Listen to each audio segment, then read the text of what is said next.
Então, professores, dando continuidade aí à nossa etapa de formação sobre metodologias, eu queria agora que todo mundo assistisse comigo um vídeo que eu separei para vocês da Chimamanda, da palestra dela sobre o perigo de uma história única, a mesma palestra que virou o livro.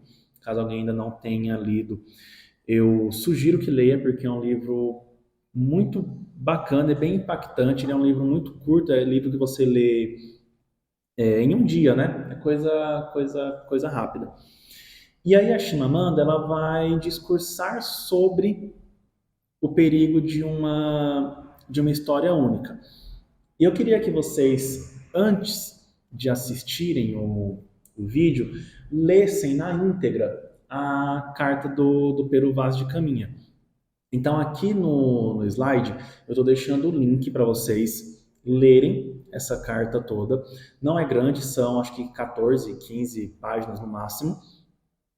Primeiro, ler a carta do Peru Vaz de Caminha para entender qual era a visão, né, que eles tiveram do indígena quando eles chegaram aqui no Brasil. E assim que vocês lerem a carta, vou pedir para vocês irem lá para o vídeo para vocês acompanharem. Também não é um vídeo muito longo, tá bom? E aí a gente encerra por aqui essa etapa da formação de hoje. Depois da Chimamanda eu não apareço mais, vou deixar vocês só com ela mesmo para vocês terem aí a reflexão acompanhando o vídeo com bastante atenção, porque ele é bem bacana e bem impactante, tá bom? Então agradeço todo mundo aí pela presença e mais essa etapa do percurso. A gente está chegando aí já no final, tem só mais uma formação, né, que vai ser com a Ana Luísa, e depois eu encontro vocês novamente para fazermos o nosso encerramento. Bom, então agradeço a presença de todo mundo, espero que todo mundo assista o vídeo aí e aproveite bastante esse momento de reflexão. Até uma próxima oportunidade. I'm a storyteller, and I would like to tell you a few personal stories about what I like to call the danger of the single story.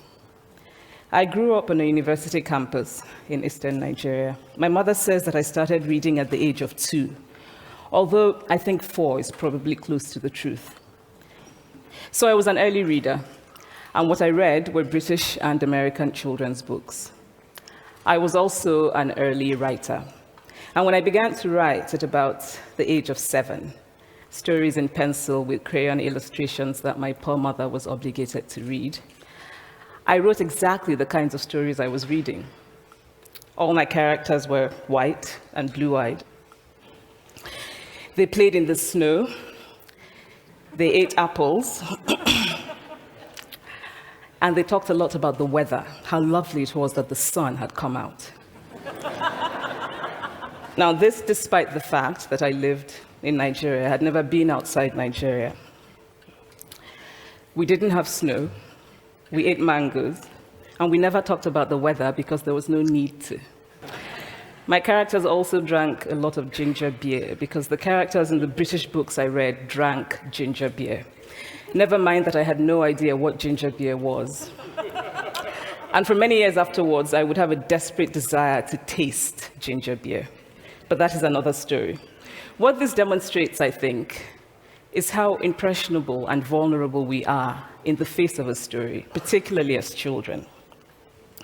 Because all I had read were books in which characters were foreign, I had become convinced that books, by their very nature, had to have foreigners in them and had to be about things with which I could not personally identify. Now, things changed when I discovered African books. There weren't many of them available, and they weren't quite as easy to find as the foreign books, but because of writers like Chinua Achebe and Kamara Laye, I went through a mental shift in my perception of literature. I realized that people like me, girls with skin the color of chocolate, whose kinky hair could not form ponytails, could also exist in literature. I started to write about things I recognized. Now, I loved those American and British books I read. They stirred my imagination. They opened up new worlds for me. But the unintended consequence was that I did not know that people like me could exist in literature. So what the discovery of African writers did for me was this. It saved me from having a single story of what books are. I come from a conventional middle-class Nigerian family. My father was a professor. My mother was an administrator. And so we had, as was the norm, live-in domestic help who would often come from nearby rural villages. So the year I turned 8, we got a new houseboy. His name was Fide. The only thing my mother told us about him was that his family was very poor. My mother sent yams and rice and our old clothes to his family. And when I didn't finish my dinner, my mother would say, "Finish your food. Don't you know people like Fide's family have nothing?" So I felt enormous pity for Fide's family. Then one Saturday, we went to his village to visit. And his mother showed us a beautifully patterned basket made of dyed raffia that his brother had made. I was startled. It had not occurred to me that anybody in his family could actually make something. All I had heard about them was how poor they were, so that it had become impossible for me to see them as anything else but poor. Their poverty was my single story of them. Years later, I thought about this when I left Nigeria to go to university in the United States. I was 19. My American roommate was shocked by me. She asked where I had learned to speak English so well and was confused when I said that Nigeria happened to have English as its official language. She asked if she could listen to what she called my tribal music and was consequently very disappointed when I produced my tape of Mariah Carey. She assumed that I did not know how to use a stove. What struck me was this: she had felt sorry for me even before she saw me. Her default position toward me as an African was a kind of patronizing, well-meaning pity. My roommate had a single story of Africa, a single story of catastrophe. In this single story, there was no possibility of Africans being similar to her in any way, no possibility of feelings more complex than pity, no possibility of a connection as human equals. I must say that before I went to the US, I didn't consciously identify as African. But in the US, whenever Africa came up, people turned to me, never mind that I knew nothing about places like Namibia. But I did come to embrace this new identity, and in many ways, I think of myself now as African, although I still get quite irritable when Africa is referred to as a country, the most recent example being my otherwise wonderful flight from Lagos 2 days ago, in which there was an announcement on the Virgin flight about their charity walk in India, Africa, and other countries. So after I had spent some years in the US as an African, I began to understand my roommate's response to me. If I had not grown up in Nigeria, and if all I knew about Africa were from popular images, I too would think that Africa was a place of beautiful landscapes, beautiful animals, and incomprehensible people fighting senseless wars, dying of poverty and AIDS, unable to speak for themselves, and waiting to be saved by a kind white foreigner. I would see Africans in the same way that I, as a child, had seen Fide's family. This single story of Africa ultimately comes, I think, from Western literature. Now, here's a quote from the writing of a London merchant called John Locke, who sailed to West Africa in 1561 and kept a fascinating account of his voyage. After referring to the black Africans as beasts who have no houses, he writes, "They are also people without heads, having their mouths and eyes in their breasts." Now, I've laughed every time I've read this, and one must admire the imagination of John Locke. But what is important about his writing is that it represents the beginning of a tradition of telling African stories in the West, a tradition of sub-Saharan Africa as a place of negatives, of difference, of darkness, of people who, in the words of the wonderful poet Rudyard Kipling, are half devil, half child. And so I began to realize that my American roommate must have, throughout her life, seen and heard different versions of this single story. As had a professor who once told me that my novel was not authentically African. Now, I was quite willing to contend that there were a number of things wrong with the novel, that it had failed in a number of places, but I had not quite imagined that it had failed at achieving something called African authenticity. In fact, I did not know what African authenticity was. The professor told me that my characters were too much like him, an educated and middle-class man. My characters drove cars. They were not starving. Therefore, they were not authentically African. But I must quickly add that I, too, am just as guilty on the question of the single story. A few years ago, I visited Mexico from the US. The political climate in the US at the time was tense, and there were debates going on about immigration. And, as often happens in America, immigration became synonymous with Mexicans. There were endless stories of Mexicans as people who were fleecing the healthcare system, sneaking across the border, being arrested at the border, that sort of thing. I remember walking around on my first day in Guadalajara, watching the people going to work, rolling up tortillas in the marketplace, smoking, laughing. I remember first feeling slight surprise, and then I was overwhelmed with shame. I realized that I had been so immersed in the media coverage of Mexicans that they had become one thing in my mind, the abject immigrant. I had bought into the single story of Mexicans, and I could not have been more ashamed of myself. So that is how to create a single story. Show a people as one thing, as only one thing, over and over again, and that is what they become. It is impossible to talk about the single story without talking about power. There is a word, an Igbo word, that I think about whenever I think about the power structures of the world, and it is nkali. It's a noun that loosely translates to be greater than another. Like our economic and political worlds, stories too are defined by the principle of nkali. How they are told, who tells them, when they are told, how many stories are told, are really dependent on power. Power is the ability not just to tell the story of another person, but to make it the definitive story of that person. The Palestinian poet Mourid Barghouti writes that if you want to dispossess a people, the simplest way to do it is to tell their story and to start with secondly. Start the story with the arrows of the Native Americans and not with the arrival of the British, and you have an entirely different story. Start the story with the failure of the African state and not with the colonial creation of the African state, and you have an entirely different story. I recently spoke at a university where a student told me that it was such a shame that Nigerian men were physical abusers like the father character in my novel. I told him that I had just read a novel called American Psycho, and that it was such a shame that young Americans were serial murderers. Now,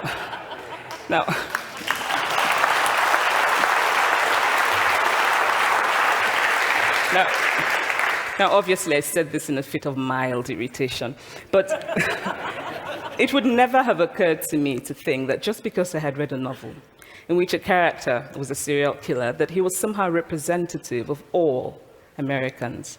And now this is not because I'm a better person than that student, but because of America's cultural and economic power, I had many stories of America. I had read Tylan, Updike, and Steinbeck, and Gateskill. I did not have a single story of America. When I learned some years ago that writers were expected to have had really unhappy childhoods to be successful, I began to think about how I could invent horrible things my parents had done to me. But the truth is that I had a very happy childhood, full of laughter and love, in a very close-knit family. But I also had grandfathers who died in refugee camps. My cousin, Polly, died because he could not get adequate health care. One of my closest friends, Ukuloma, died in a plane crash because our fire trucks did not have water. I grew up under repressive military governments that devalued education so that sometimes my parents were not paid their salaries. And so as a child, I saw jam disappear from the breakfast table. Then margarine disappeared. Then bread became too expensive. Then milk became rationed. And most of all, a kind of normalized political fear invaded our lives. All of these stories make me who I am. But to insist on only these negative stories is to flatten my experience and to overlook the many other stories that formed me. The single story creates stereotypes, and the problem with stereotypes is not that they are untrue, but that they are incomplete. They make one story become the only story. Of course, Africa is a continent full of catastrophes. The immense ones, such as the horrific rapes in Congo, and depressing ones, such as the fact that 5,000 people apply for one job vacancy in Nigeria. But there are other stories that are not about catastrophe, and it is very important, it is just as important to talk about them. I've always felt that it is impossible to engage properly with a place or a person without engaging with all of the stories of that place and that person. The consequence of the single story is this: it robs people of dignity. It makes our recognition of our equal humanity difficult. It emphasizes how we are different rather than how we are similar. So what if before my Mexican trip, I had followed the immigration debate from both sides, the US and the Mexican? What if my mother had told us that Fide's family was poor and hardworking? What if we had an African television network that broadcast diverse African stories all over the world, what the Nigerian writer Chinua Achebe calls a balance of stories? What if my roommate knew about my Nigerian publisher, Mukhtar Bakare, a remarkable man who left his job in a bank to follow his dream and start a publishing house? Now, the conventional wisdom was that Nigerians don't read literature. He disagreed. He felt that people who could read would read if you made literature affordable and available to them. Shortly after he published my first novel, I went to a TV station in Lagos to do an interview. And a woman who worked there as a messenger came up to me and said, "I really liked your novel. I didn't like the ending. Now you must write a sequel, and this is what will happen." And she went on to tell me what to write in the sequel. Now, I was not only charmed, I was very moved. Here was a woman, part of the ordinary masses of Nigerians who are not supposed to be readers. She had not only read the book, but she had taken ownership of it and felt justified in telling me what to write in the sequel. Now, what if my roommate knew about my friend, Fumi Yonda, a fearless woman who hosts a TV show in Lagos and is determined to tell the stories that we prefer to forget?